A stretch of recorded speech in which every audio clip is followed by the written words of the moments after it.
Hello everyone, welcome to my channel. इस video में हम लोग ड्राफ्टमैन के क्वेश्चंस को ही कंटिन्यू करते हैं। बस ये लास्ट पार्ट है। फर्स्ट क्वेश्चन है हमारा, beam in which one and is fixed and other and is free is called. आपकी ऐसी बीम जिसका एक एंड तो फिक्स है बट दूसरा एंड उसका फ्री होगा। ये कौन सी बीम होती है? ये होती है हमारी कैंटिलीवर बीम। एक वो फिगर में देख लेते हैं। आपकी ये वाली कैंटिलीवर बीम होती है। एक एंड इसका जो होता है हमारा फिक्स होता है, दूसरा एंड हमारा फ्री होता है। Next question, the clear cover slab should not be less then. जो स्लैब होती है हमारी छत जो होती है उसमें क्लियर कवर कितना दिया जाता है?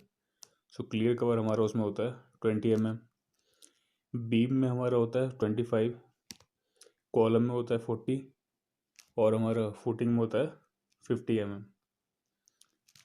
Next question, for all type of general RCC work the recommended proportion of material is. General RCC work में कौन सा ग्रेड लिया जाता है? जनरल ग्रेड जो लिया जाता है वो हमारा होता है M20।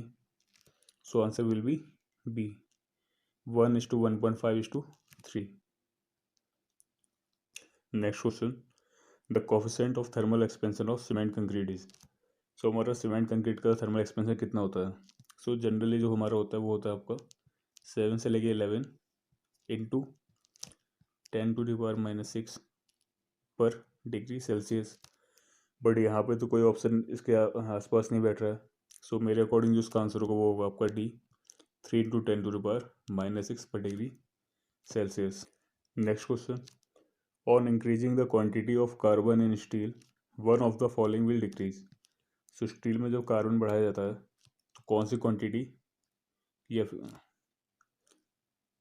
Next question, on increasing the quantity of carbon in steel one of the following will decrease.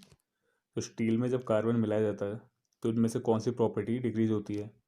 Capability तो इंक्रीज होती है, हार्डनेस भी इंक्रीज होती है, ब्रिटलनेस भी बढ़ती है, पर जो डक्टिलिटी या टेंसिलिटी होती है वो हमारी डिक्रीज हो जाती है। आपका आंसर डी हो जाएगा। जैसे कार्बन कंटेंट बढ़ेगा उसकी डक्टिलिटी कम होती चली जाएगी। Next question, nearest edge distance of a centre member in rivet should not be less than. Rivet में जो आपका मिनिमम एज डिस्टेंस होगा वो होता है आपका 1.5D हमारा होता है किसमें? मशीन कटिंग में। और 1.7D हमारा होता है हैंड कटिंग में। मिनिमम कितना हो गया? 1.5D। Answer will be A, 1.5D। Next question, an RCC column is regarded as long column if ratio of its unsupported length between its least lighter dimension is more than. RCC column में आपका long column कब कहलाएगा? ये आपका ratio जो होता है supported length और लीस्ट लेटरल डायमेंशन, ये आपका क्या होता है? Slenderness ratio. आरसीसी में हमारा क्या होता है? लॉन्ग कॉलम कब होता है? जब 12 से ज़्यादा हो। और शॉर्ट कब होता है? जब 12 से कम हो। लॉन्ग और शॉर्ट। बट यहाँ पे तो आंसर कोई भी मैच नहीं कर रहा है। आंसर हम जो अप्रॉक्स हमारा बैठ रहा है वो तो 25 ही बैठेगा। Next question, parcel safety factor of concrete is. Concrete का पार्सल सेफ्टी फैक्टर आपको पता होगा वो होता है हमारा 1.5 और स्टील का होता है 1.15। Next question, the under surface of an arch is called. आपकी जो आर्क होगी इस तरीके से, इसके नीचे की जो सरफेस होगी है इसे क्या बोला जाता है? इसका आंसर होगा आपका सोफिट। अब देख लेते हैं वो फिगर में। आपका नीचे का जो एरिया होगा वो हमारा सोफिट होगा। अब जो नीचे वाला जो कर्व होगा बाहर का, बस उसे इंट्रोड्यूस कहते हैं, वो आपका एरिया को इंट्रोड्यूस नहीं कहा जाएगा। Next question, the cavity wall generally provided for. Cavity wall क्यों दी जाती है? कैविटी वॉल हमारे किस तरह से बनती है कि आउटर वॉल होती है, बीच में गैप होता है और फिर इनर वॉल होगी। अब क्या होगा, जब बाहर रेन पड़ेगी तो जो डैम्पनेस हमारी इस वाली वॉल में आएगी वो यहाँ तक नहीं पहुँच पाएगी, तो डैम्पनेस प्रोवाइड कर रहा है। हीट इंसुलेशन, एयर जो बीच में होगी वो क्या होती है अपनी? बैड कंडक्टर होती है ऑफ हीट। आपकी हीट इंसुलेशन का काम भी करेगा, साउंड इंसुलेशन का काम भी करेगा। आंसर आपका हो जाएगा all of the above. Next question, a temporary rigid structure having platforms to enable labours to work at different stage of building is called. So आपकी जब बिल्डिंग बड़ी हो जाती है, बन रही होती है, तो लेबर अगर यहाँ तक हाइट आपकी 2 मीटर है तो यहाँ पे क्या करना पड़ता है, आपको पाड़ बांधनी पड़ती है, जो देसी भाषा में हम बोलते हैं। सो इसी को हम क्या कहते हैं, स्कैफ फोल्डिंग कहते हैं, जिसकी वजह से आपकी लेबर यहाँ चढ़ के फिर दीवार को ऊपर बढ़ाएगी, क्योंकि हाइट से ऊपर तो नहीं कर सकते ना काम वो। सो आपका हो जाएगा answer A, scaffolding. Next question, the piece of brick cut with its corner equivalent to half the length and half the brick is known as. So अगर आपकी ये ब्रिक है, इसे किस तरह काटा जाता है, इस तरीके से, लेंथ का हाफ और ब्रेथ का हाफ, तो क्या कहेंगे इसे, इसको हम बोलते हैं हमारा किंग क्लोजर। और किस किस तरह के क्लोजर होते हैं एक बार देख लेते हैं। सो अगर आपका ब्रेथ के हाफ में काटा तो क्या होगा, आपका क्वीन क्लोजर। लेंथ और ब्रेथ के हाफ में काटा तो क्या होगा, किंग क्लोजर। ब्रेथ के हाफ में और लेंथ के कॉर्नर से काटा तो आपका बेवल्ड। और बुलनोज में क्या होगा, साइड का एक कर्व्ड होगा।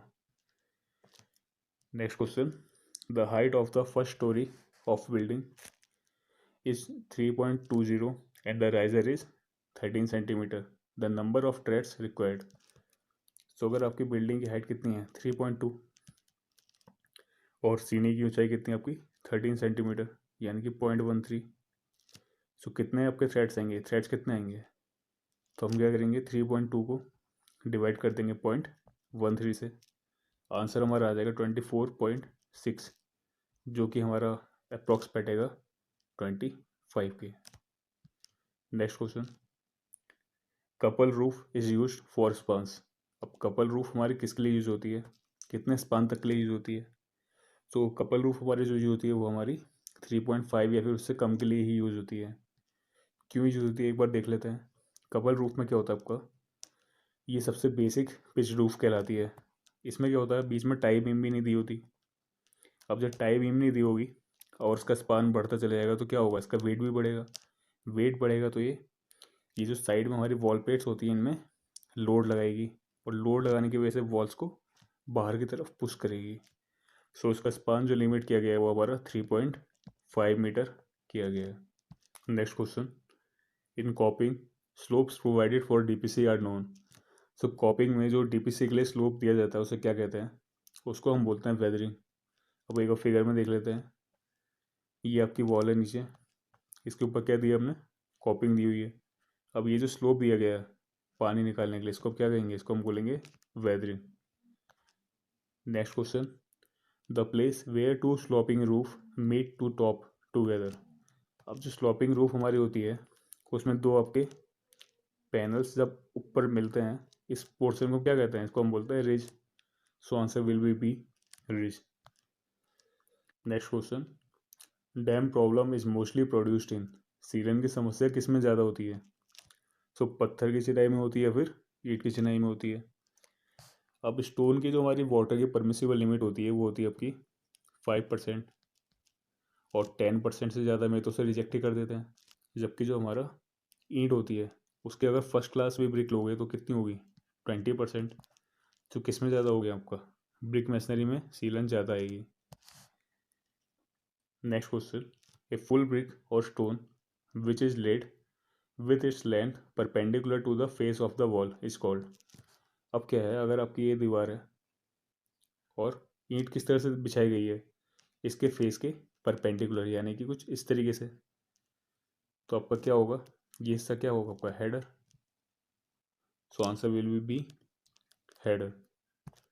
Next question, the highest central वेस्ट shape block of an arch is. आपकी जो आर्क होती है उसके बिल्कुल हाईएस्ट पोर्शन में जो एक वेस्ट शेप का एक ब्लॉक होता है उसे क्या कहते हैं, एक फिगर में देख लेते हैं। सो आर्क का जो टॉप मोस्ट में जो डाला हुआ होता है सब क्या होता है, इसे बोलते हैं हमारा की स्टोन। ये क्या करता है, इस पूरे को होल्ड करके रखता है।